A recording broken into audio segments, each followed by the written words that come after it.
Hello everyone, एक बार फिर से आपका स्वागत है हमारे इस चैनल पर। आज जो टॉपिक हम यहाँ पे डिस्कस करने वाले हैं इस वीडियो में वो है कैरेक्टरिस्टिक्स ऑफ मल्टीनेशनल कॉर्पोरेशंस, कि मल्टीनेशनल कॉर्पोरेशन के क्या कैरेक्टरिस्टिक्स होते हैं, इसके बारे में आज हम डिस्कस करते हैं।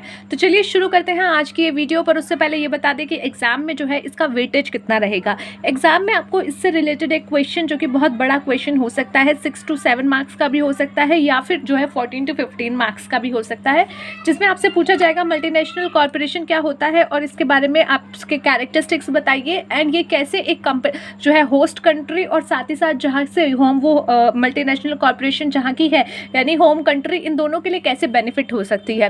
तो ये एक पूरा का पूरा क्वेश्चन आपका लंबा चौड़ा लिखने के लिए आ सकता है और इसी में जो है आपका ऑब्जेक्टिव या कैरेक्टरिस्टिक्स पूछे जा सकते हैं। तो कैरेक्टरिस्टिक्स आज हम यहाँ पे डिस्कस करेंगे मल्टीनेशनल कॉर्पोरेशन की। और स्टार्ट करें उससे पहले एक और चीज़ आपको बता दें कि अगर अभी तक आपने हमारे चैनल को सब्सक्राइब नहीं किया है या फिर जो है अभी तक आपने जो है पहली बार हमारी वीडियोस देख रहे हैं तो जाइए चैनल को सब्सक्राइब कर लीजिए, साथ में बने हुए छोटे से बेल आइकन को प्रेस कर दीजिएगा ताकि फ्यूचर में मैं जब भी जो भी वीडियो अपलोड करूं उसका नोटिफिकेशन जो है आप तक सबसे पहले पहुंच जाए। So let's start the topic. Multinational corporation होती क्या है? मल्टीनेशनल कॉर्पोरेशन वो ऐसी कंपनीज होती है जो एक से ज़्यादा कंट्रीज में अपना काम कर रही होती है। वो किसी एक कंट्री में रजिस्टर्ड होती है और जिस कंट्री में वो रजिस्टर्ड होती है उसको बोला जाता है होम कंट्री। और उसके अलावा वो जहाँ जहाँ काम कर रही है, जहाँ जहाँ अपना बिजनेस कर रही है, अपने बिजनेस के जो है ऑपरेशंस कर रही है, वो सारी कंट्रीज कहलाती है होस्ट कंट्री। तो यहाँ पे ऐसी सिचुएशन में मल्टीनेशनल कॉर्पोरेशन जो है बहुत बड़े साइज की होती है तभी बाहर जाके काम कर पाएगी। मेरा निकट पे बैठे हुए एक अंकल हैं जो मान लीजिए जिनका छोटा सा बिजनेस चल रहा है, कोई पान की दुकान खोल के बैठा है, वो भी छोटा सा बिजनेस ही है। तो क्या वो मल्टीनेशनल कॉर्पोरेशन है? Of course not. उसके लिए उनको क्या करना पड़ेगा, अलग अलग कंट्री में जाकर के अपनी जो है अपना जो ब्रांच है वो खोलना पड़ेगा, उस पर काम करना पड़ेगा। तो मल्टीनेशनल कॉर्पोरेशन जो है बड़ी कंपनीज ही होती है जिनके पास इतना फंड हो, इतना एसेट हो कि वो एक कंट्री के साथ साथ जो है कई सारी कंट्रीज में उस एसेट का जो है यूज कर सके और अपना और ज़्यादा ऑपरेशंस बढ़ा सके। तो ये आपका मल्टीनेशनल जो है कॉर्पोरेशंस होती हैं, कंपनीज होती हैं। Now let's talk about the characteristics. The first one is your big size. जो मल्टीनेशनल कॉर्पोरेशन है, एमएनसीज है, वो बड़े साइज की होती है। कोई छोटे साइज की कंपनी मल्टीनेशनल कॉर्पोरेशन नहीं बन सकती। अब सपोज कि अब आपकी जो है आज के टाइम में बहुत सारी कंपनीज रजिस्टर्ड हो रही हैं। किसी भी इंडस्ट्रियल एरिया की छोटी सी कंपनी उठा लीजिए जिसने अपने आप को एज अ कंपनी रजिस्टर कर रखा है, लेकिन अभी सिर्फ उसका जो दायरा है वही एक जगह पे है, वहीं पे उसका काम हो रहा है। तो क्या वो मल्टीनेशनल कॉर्पोरेशन बन पाएगी? नहीं। उसको उसके लिए क्या करना पड़ेगा, पहले बहुत सारा पैसा इकट्ठा करना पड़ेगा, एसेट इकट्ठी करनी पड़ेगी, तभी वो जाकर के दूसरी कंट्रीज में सेल्स कर पाएंगे। तो इसीलिए जो सबसे मेन पॉइंट है, कैरेक्टरिस्टिक्स है, वो ये है कि मल्टीनेशनल कंपनीज जो है साइज में बड़ी होती हैं। One of the most important feature of MNCs is their huge size, कि उनका साइज जो है वो ह्यूज होता है। MNCs has huge asset and sale. उनकी जो है साइज ह्यूज होता है, उनका एसेट ह्यूज होता है, उनका सेल्स भी ज़्यादा होता है क्योंकि कई जगह सेल्स हो रही होती है। That runs into billions of rupees. उसमें क्या है, ऐसा नहीं है 1000 रुपये की सेल, 2000 रुपये की सेल, नहीं, वहाँ पे बिलियंस में बात होती है। बिलियंस ऑफ रुपीज़ वहाँ पे जो है आपके एक तरीके से जुड़े हुए होते हैं, उसमें बात हो रही होती है। Next one is international operations. International operation जैसे कि बात की गई मल्टीनेशनल यानी कि एक नेशन में ना होकर के मल्टी नेशंस में उसका जो काम हो रहा है। तो इसलिए जैसे कि नाम बोलता है कि मैनी नेशंस में उसका काम है, मल्टी में नेशनल्स में काम है, तो वो मल्टीनेशनल यानी कि कई सारे नेशंस में, इसीलिए इसको कहा गया है इंटरनेशनल ऑपरेशंस, कि जहाँ पे आपकी कंट्री रजिस्टर्ड है सिर्फ वहाँ काम ना होकर के इंटरनेशनल आपके ऑपरेशंस हो रहे हैं, पूरे दुनिया में ग्लोबली तौर पे भी हो रहा होगा या फिर जो है अलग अलग कंट्रीज में आपके ऑपरेशंस हो रहे होंगे।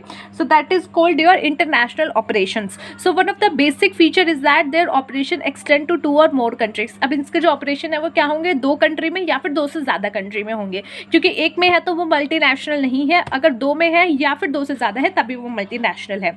दे establish parent office in 1 country. इनका जो पेरेंट ऑफिस होता है, मेन ऑफिस होता है, वो एक कंट्री में होता है और उसी के ब्रांचेज या सब्सिडीज जो है वो दूसरी कंट्रीज में खुलते हैं। Next is your advance technology. जब आपके पास खूब सारा पैसा होता है, जब आपके पास बहुत सारा जो है आपकी कंपनी जो है बहुत अलग अलग कंट्रीज में काम कर रही होती है, तो आपके पास एक एडवांटेज होता है कि आपको पता चल जाता है कि किस कंट्री में कौन सी ज़्यादा टेक्नोलॉजी है जो अच्छे से ग्रो कर रही है, और आप वहाँ से वो टेक्नोलॉजी जो है एक तरीके से अडेप्ट करके अपनी दूसरी ऑपरेशन जहाँ जहाँ कंट्री में हो रहे हैं वहाँ पे उस टेक्नोलॉजी का यूज़ कर सकते हो। लेट्स सपोज एन एग्जाम्पल कि कोई एक कंपनी है जिसने जापान की टेक्नोलॉजी बहुत अच्छी है जहाँ तक हम लोगों ने सुना है, तो मान लो कि उसने जापान में भी खोली हुई है एक अपनी ब्रांच, एक ऑफिस, और सेम वो जो है इंडिया में भी काम कर रहा है, चाइना में भी कर रहा है, और हमारे जो है साथ वाली कंट्रीज़ में भी कर रहा है, या किसी और कंट्रीज़ में भी कर रहा है।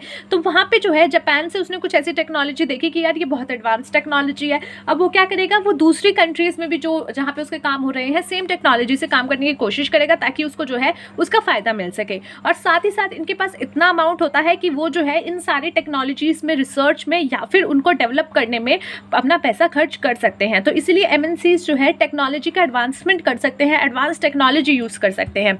MNC invest huge amount of money in research and development.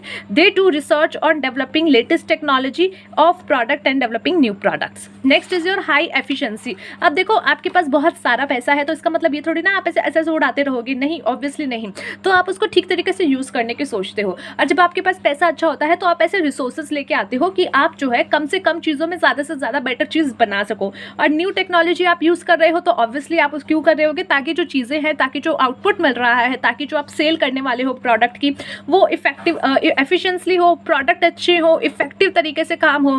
तो ये सब चीज़ें हाई एफिशिएंसी लाती है जब आप अच्छी टेक्नोलॉजी यूज़ कर रहे होते हो, या फिर आप जो है ठीक तरीके से अपने संसाधनों का प्रयोग कर रहे होते हो। सो MNCs use superior technology which bring efficiency in the operation. कि आप सुपीरियर टेक्नोलॉजी यूज़ कर रहे हो तो आपके ऑपरेशंस में एफिशिएंसीज आएगी।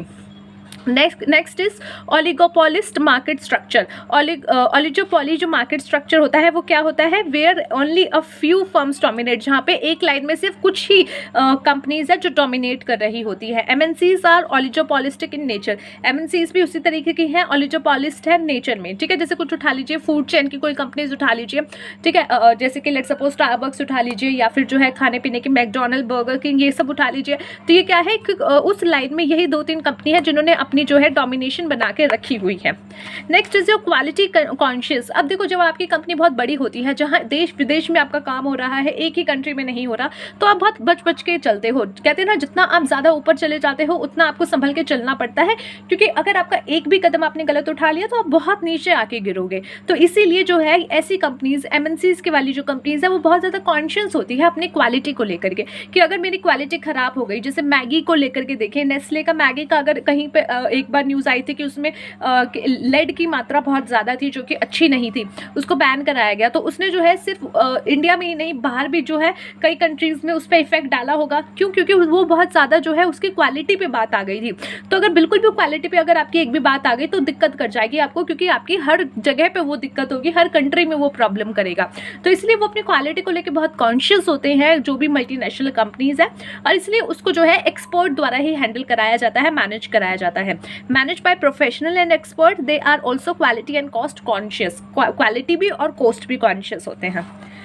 Next is your management. अब ऐसे लोगों का मैनेजमेंट क्या होता है, a parent company works like a holding company. जो पेरेंट कंपनी है, यानी कि जहाँ पे आपकी होम कंट्री में जहाँ पे उसका ऑफिस है, जैसे कि लेट्स सपोज जापान की कोई कंपनी है, जापान में रजिस्टर्ड है और कई जगह पे काम कर रही है, तो जो पेरेंट कंपनी है, यानी जो जापान में रजिस्टर्ड हो रखी है, वो क्या करेगी, एज अ होल्डिंग कंपनी काम करेगी, और बाकी और जगह जो उसकी कंपनीज काम कर रही है, जैसे लेट्स सपोज इंडिया में ही कर रही है, तो वो क्या हो जाएगी, इंडिया वाली जो कंपनी है एज अ सब्सिडरी कंपनी होगी, किसकी, जापान की उस कंपनी की, to operate under control and guidance of parent company, ताकि इसी तरीके से जो है वो अपने पेरेंट कंपनी के अंडर कंट्रोल में और गाइडेंस में काम करेगी। तो ये था गाइस आज का हमारा topic, where we have discuss about the characteristics of multinational corporations. I hope आपको समझ आया हो, अच्छा लगा हो तो लाइक कर देना, शेयर कर देना, वीडियो को चैनल को सब्सक्राइब कर देना और वीडियो को लाइक कर देना। Take care of yourself. मिलते हैं नेक्स्ट वीडियो में अगले टॉपिक के साथ। Tata, bye bye.